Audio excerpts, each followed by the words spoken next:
je me suis dit que je voulais retourner à faire ce que je faisais avant, c'est-à-dire ce que je voulais faire avant, éduquer des chiens. Maintenant, je le vois pas uniquement depuis le sens d'éduquer des chiens, mais coacher les personnes et en fait, ça inclut l'espèce canine pour qu'ils aient une relation épanouie d'amitié. C'est ça mon focus principal, même si les outils, c'est bien l'éducation canine et le comportement canin. Donc, oui, je disais que j'avais perdu ma passion, j'avais oublié plutôt que de perdre. Et bien que j'avais ça quelque part en moi, à la fin, je veux retourner, je sais pas comment, mais je veux retourner à essayer de voir comment je peux refaire ça ou planifier un futur.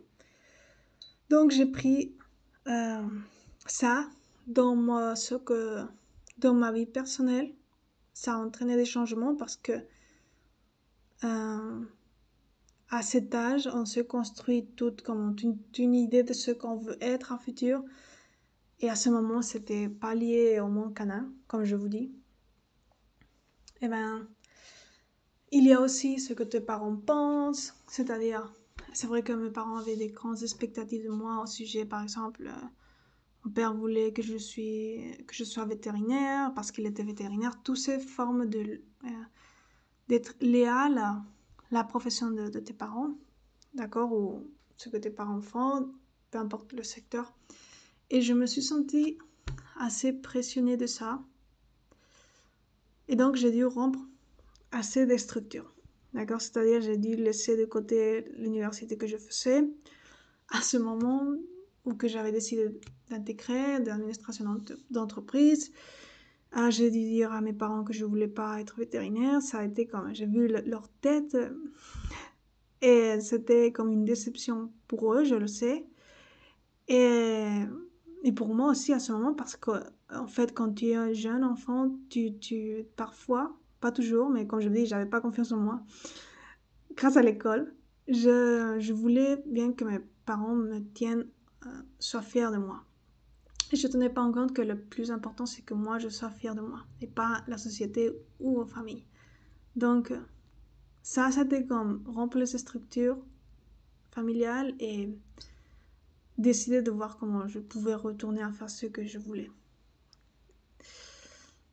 Donc, à la fin, j'ai décidé avec un esprit faible et sans confiance en moi, de faire une certaine formation. D'accord? Sur le monde canin, d'accord? Sur la profession de l'éducation canine. Qui, à la fin, se sont révélés pas alignés à moi parce que je n'ai pas empathisé avec la méthode.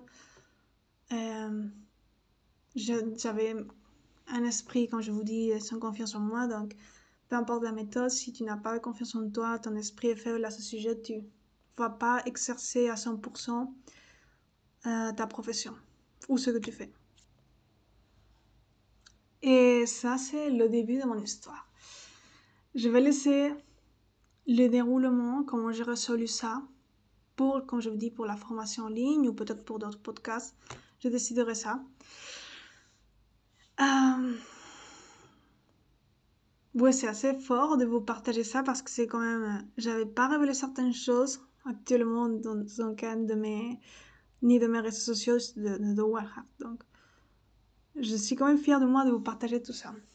À la fin, actuellement, c'est vrai que tout ça a changé complètement. Bien entendu. Et c'est vrai que j'ai arrivé à maximiser la confiance en moi. J'ai travaillé fortement, mais très fort intérieurement pendant des années parce que ça n'était pas du jour au lendemain.